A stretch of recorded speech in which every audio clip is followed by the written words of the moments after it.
Oke, assalamualaikum warahmatullahi wabarakatuh.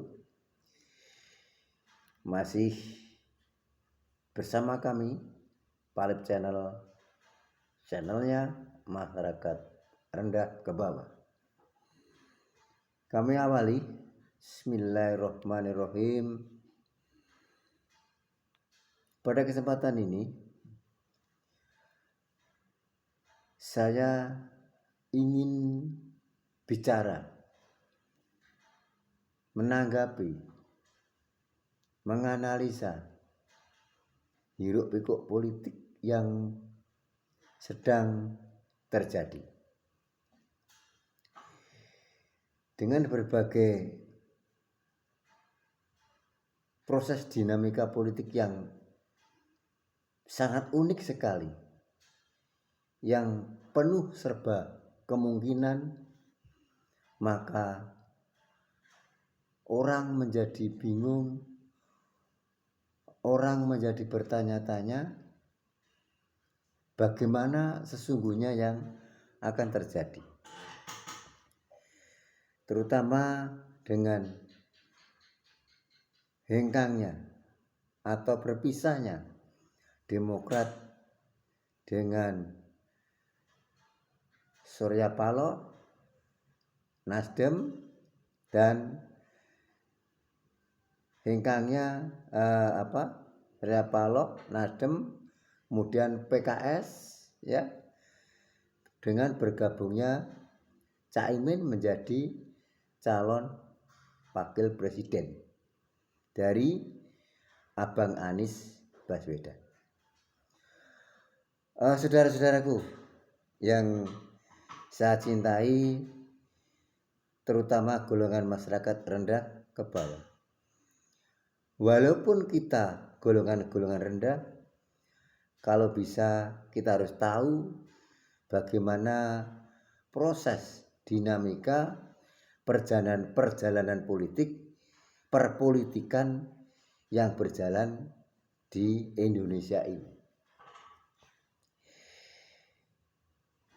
Ini memang sangat unik sekali. Yang pada kesempatan ini yang belum menyampaikan atau menunjukkan atau mempunyai pasangan cawapres adalah pasangan Indonesia Maju, ya, yang diprakarsai oleh Gerindra, dan pasangan dari kubu PDI Perjuangan, yaitu Bapak Ganjar Pranowo. Namun saya ingin menyoroti, ingin mengusulkan bahwa proses perpolitikan ini kadang-kadang kita percaya adanya satu prediksi dari ungkapan atau ucapan, ya, ungkapan atau ucapan yang sudah marak berkembang, ya, di media massa, di YouTube.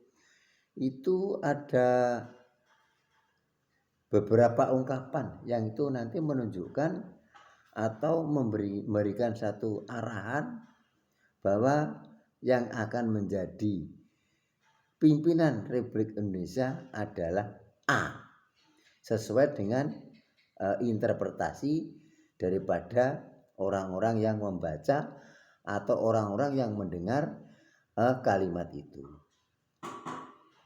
Yang pertama yaitu satu kalimat yang sangat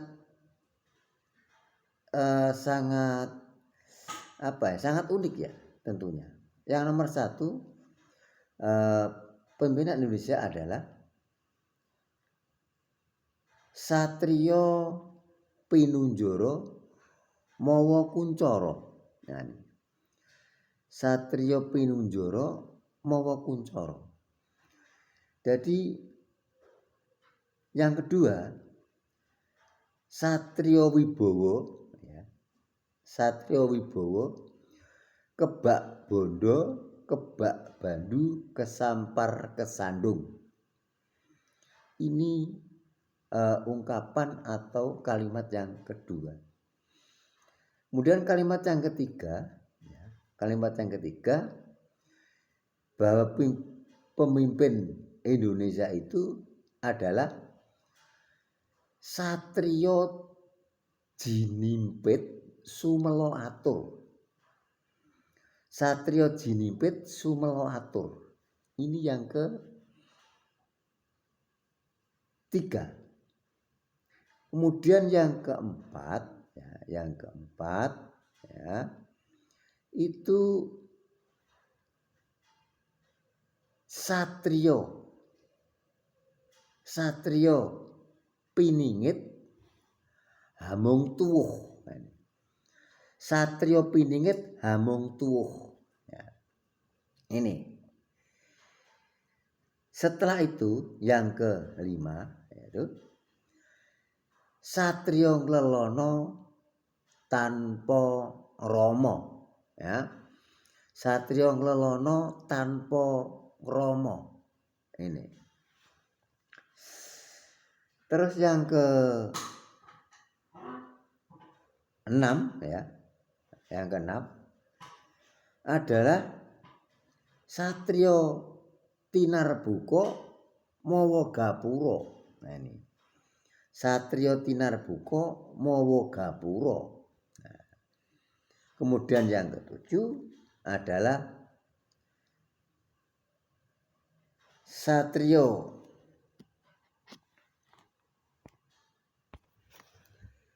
Jadi yang ke-7 adalah kalimat Satrio Pinandita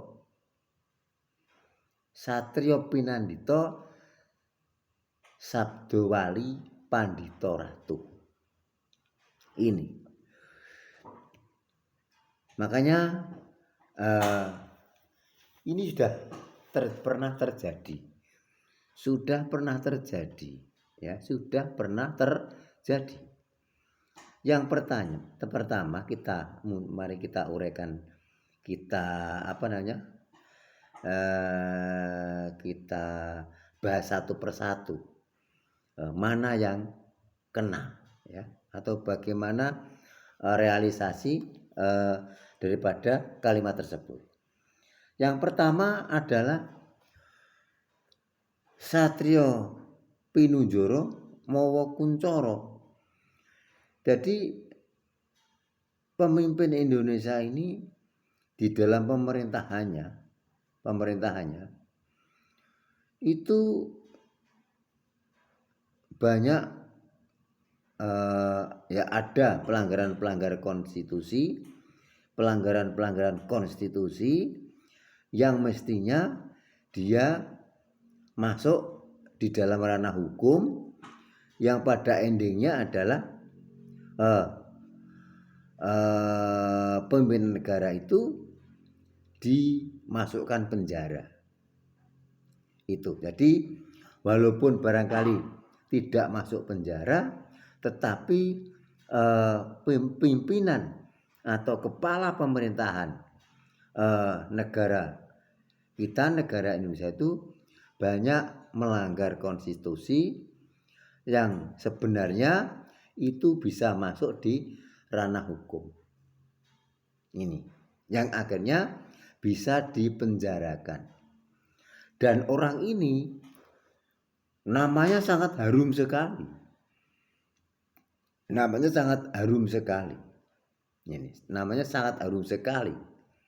Ya, bahkan bisa kawentar sampai sekarang. Siapa dia? Dia adalah presiden yang pertama, Bapak Insinyur Soekarno. Namanya sampai sekarang harumnya bukan main. Tetapi dia termasuk seorang kesatria yang sering atau dimasukkan penjara oleh penjajah atau bagaimana. Ini gambaran seperti itu. Nah, yang sekarang ini kalau yang kedua ini seperti ya presiden sekarang ini termasuk masuk dalam ranah presiden yang namanya harum sekali. Nah, sekarang ini siapa? Bapak Joko Widodo. Namanya siapa tidak suka dengan nama Bapak Joko Widodo? Insinyur Joko Widodo. Itu yang barangkali anggapan manusia Bapak Joko Widodo ini Insinyur Joko Widodo ini ada yang banyak menganggap itu juga banyak atau ada pelanggaran konstitusi. Walaupun itu tidak sampai terjerat atau diadili sampai ranah pengadilan sehingga bisa masuk penjara. Tetapi di dalam pemerintahannya itu barangkali ada. Jadi kebijakan atau perilaku pemerintahannya itu ada yang melanggar konstitusi. Ini. Kemudian itu pada ungkapan yang pertama. Kemudian ungkapan yang kedua. Ungkapan yang kedua itu adalah Satrio Wibowo kebak bondo kebak bandu kesampar kesandung. Nah, jadi yang setelah Pak Jokowi ini nanti itu kalau menurut kalimat itu adalah Satrio Wibowo kebak bondo kebak bandu, maksudnya dia kayakan pemikiran, kayakan harta, ya, tapi kesampar kesandung.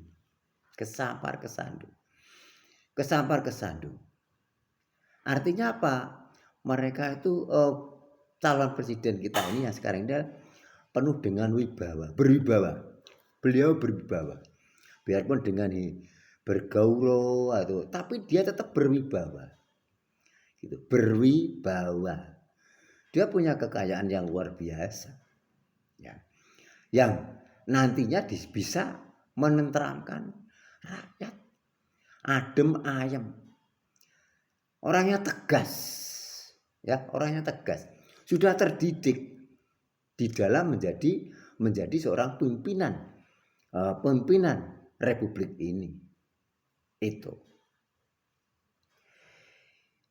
Jadi orang ini juga kesampar kesandung, dianggap banyak masalah, entah kena HAM lah, entah tukang culik lah, entah tukang korupsi lah, dia selalu disampar dan disandung, dijelek-jelekan, entah dia tidak punya istri lah dan lain sebagainya. Ini yang pada era ini dimungkinkan itu yang akan terjadi.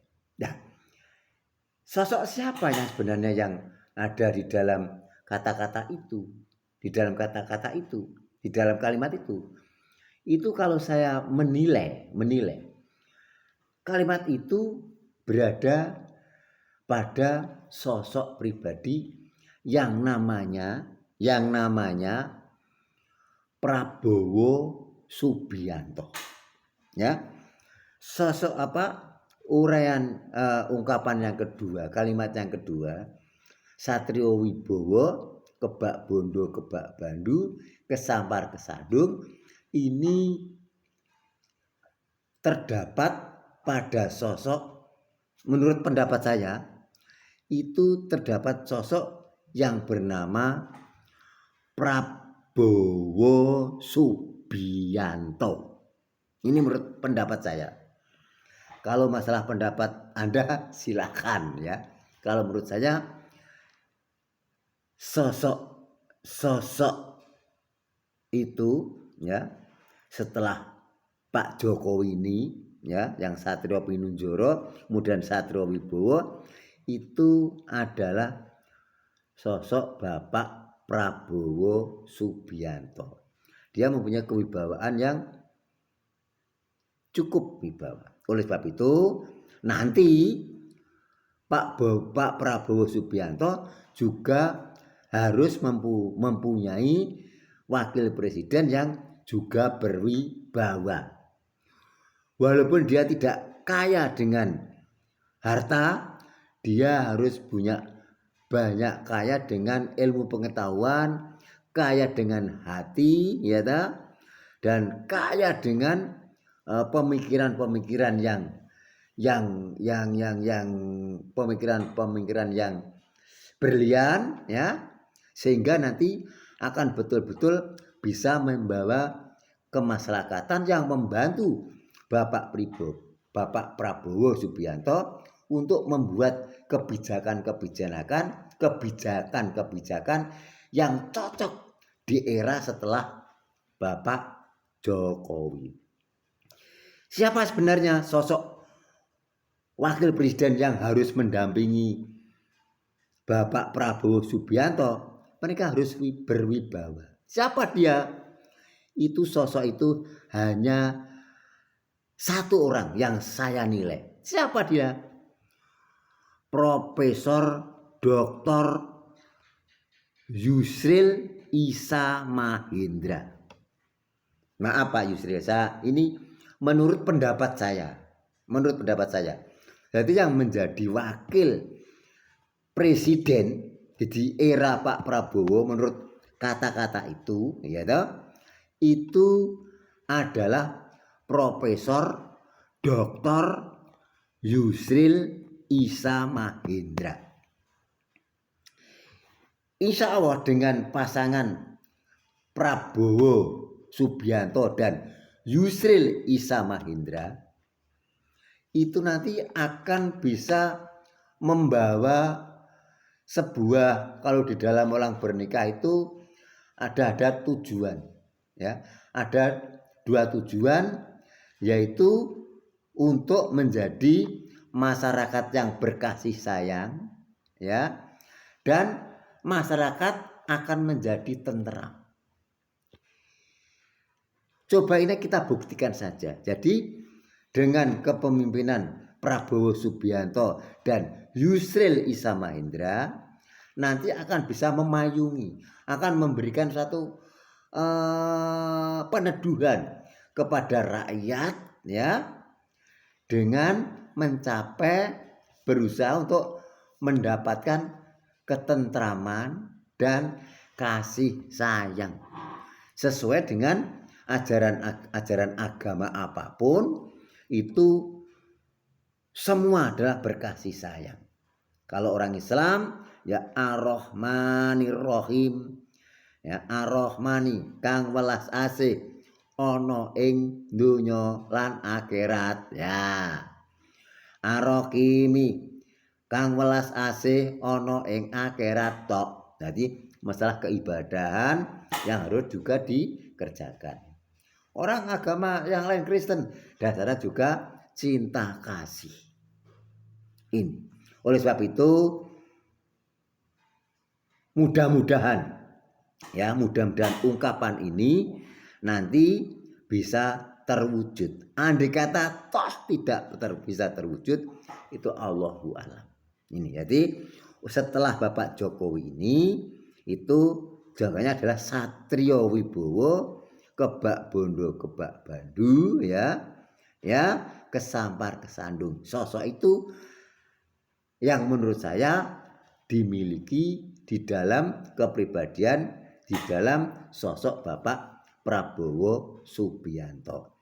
Dan pendampingnya juga harus punya kekayaan, adalah kaya ilmu, kaya dengan ide-ide, ya, yang nanti akan membawa kemasyarakatan Republik ini untuk mencapai masyarakat yang adil, makmur, ya, adil dan makmur, ya, berdasarkan Pancasila dan Undang-Undang Dasar Negara Republik Indonesia pada alinea keempat dengan berdasar kepada ini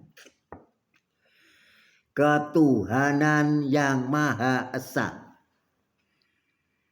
kemanusiaan yang adil dan beradab, persatuan Indonesia, ya, kerakyatan yang dipimpin oleh hikmat kebijaksanaan dalam permusyawaratan perwakilan serta dengan mewujudkan suatu keadilan sosial bagi seluruh rakyat Indonesia. Insya Allah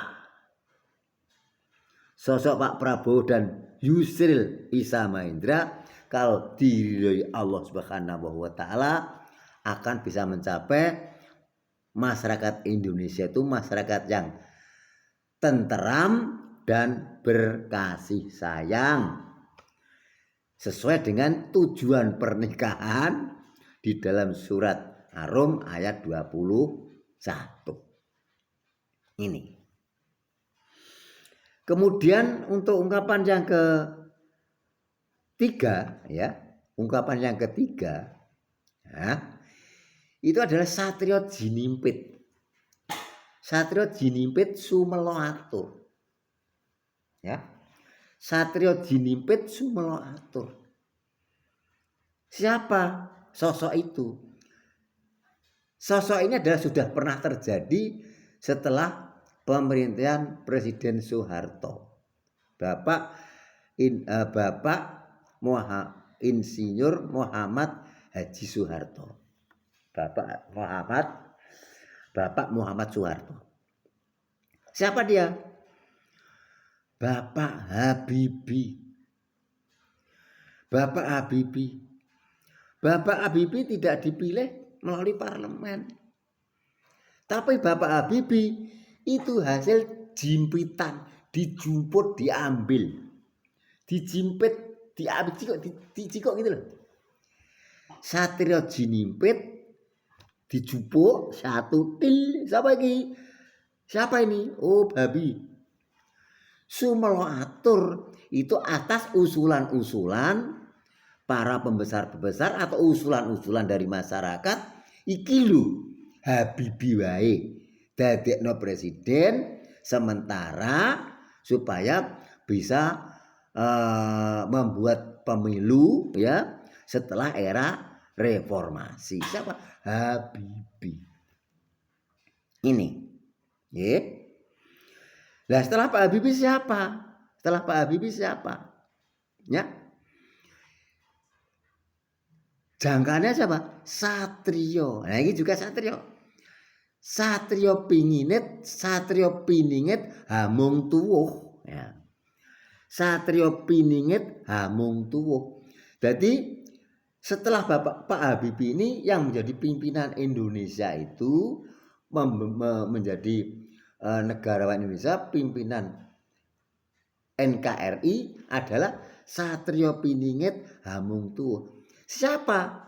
Yaitu Satrio atau lelaki yang dipingit di mana-mana, di pondok, kemudian diasuh di mana, diasuh di sini, diasuh di Mekah, diasuh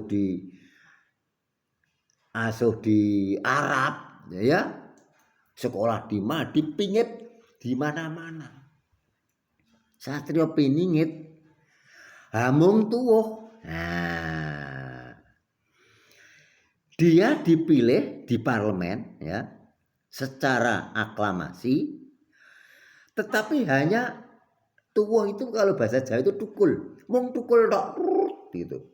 Misalnya kalau kelapa ya menyikal, misalnya kelapa itu kalau ditanam itu mungkin 1 sampai 2 tahun itu baru tukul. Ya. Jadi tidak sampai habis pada masa jabatannya. Siapa itu? Dia adalah guru kita. Siapa?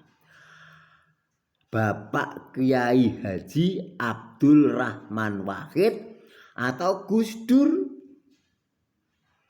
Kiai Haji Abdul Rahman Wahid atau Gus Dur. Ya, ini. Dia dipilih di parlemen, tetapi hanya sebentar saja, hamung tuwuh, mung tukul tok. itu. Wong tukul tok. Nah, tukul tok. Kemudian dilanjutkan wakilnya. Namanya Ibu Megawati Soekarno Putri. Itu. Ini ya. Itu adalah ungkapan kalimat yang ketiga. Baik, itu dulu yang dapat saya sampaikan ya. Kemudian setelah Ibu Megawati, ungkapannya adalah satrio nglelono tanpa ngromo.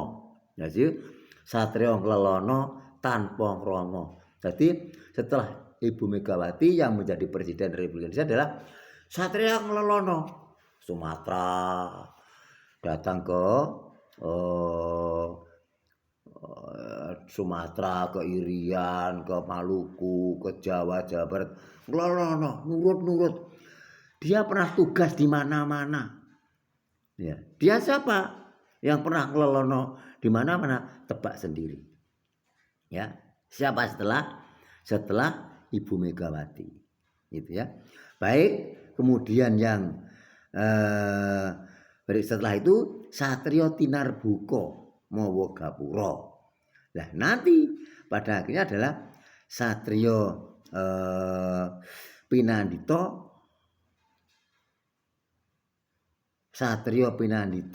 Sabdowali Pandhita Rati.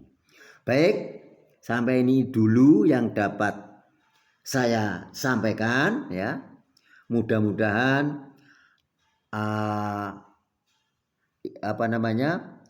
ungkapan-ungkapan ini tadi prediksi ini tadi ada manfaatnya sebagai gambaran saja. Tapi setelah Bapak Jokowi ini menurut saya ya Satrio Wibowo itu hanya pada Bapak Prabowo Subianto. Ya, entah bagaimana nanti prosesnya itu delalah ya. Delalah itu Bapak Prabowo Subianto dan itu yang paling identik yang menjadi wakil adalah Bapak Profesor Dr. Yusril Issa Mahendra. Karena apa? Saya lihat sosok Yusril Issa Mahendra itu kalau itu adalah manusia yang betul waras ya, yang manusia itu betul-betul waras. Itu menurut pendapat saya. Jadi Yusril Issa Mahendra itu sebenarnya manusia yang waras, yang seharusnya cocok untuk pendamping menjadi wakil presiden Bapak Prabowo Subianto. Baik, saya kira itu saudara-saudaraku sebangsa setanah air ya, untuk semua kalangan dan juga khususnya untuk kalangan masyarakat kami, masyarakat rendah ke bawah juga tetap harus belajar masalah politik untuk menentukan arah kepemimpinan kita, mana yang sekiranya baik, mana yang sekiranya cocok sesuai pendapat Anda masing-masing, sesuai dengan kemampuan dan keilmuan Anda masing-masing di dalam memilih pemimpin negara kita supaya kita tidak tertipu. Okay? Oleh sebab itu dalam pemilihan nanti saya salut dengan menteri agama kita ya, bahwa kita nanti jangan sampai menerima suap ya. Makanya yang memberi uang jangan dipilih, yang memberi sembako jangan dipilih. Ini berarti kalau dalam agama itu ada kaitannya dengan suap. Nah, suap itu dalam bahasa Arab adalah ar-rosi wal murtasi finar.